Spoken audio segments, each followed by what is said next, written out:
எனக்கு ரொம்ப பிடிச்சிருக்கு. 100 வருஷமா பிரசித்தி பெற்ற கோயிலுங்க இது. நான் கோயில சொல்லல, கோயில சுத்தி இருக்கிற 500 ஏக்கர் நிலத்தை சொன்னேன். ஐயா, இதெல்லாம் கோயில் இடம், சாமிக்கு சொந்தமானது. நான் அதை தான் சொன்னேன். இந்த ஆர்கே சாமிக்கு சொந்தமாக போற இடம் இது.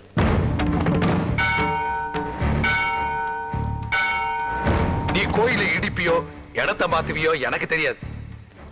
எனக்கு வேணும், விலை என்னன்னு சொல்லி அனுப்பு, உனக்கு சேர்த்து. மிஸ்டர் வல்லரசு, ஆர் கந்தசாமி யாரு? இந்தியாவில் இருக்கிற 10 பணக்காரர்கள் ஒருத்தர். அவர் கட்டுற வரி பணத்துல தமிழ்நாட்டுக்கு ஒரு மாசம் பட்ஜெட்டே போடலாம். அவரோட ஆதரவு இல்லாம தமிழ்நாட்டுல எந்த அரசியல் கட்சியும் நிலையான ஆட்சி பண்ண முடியாது. தமிழ்நாடு என்ன, அவர் மனசு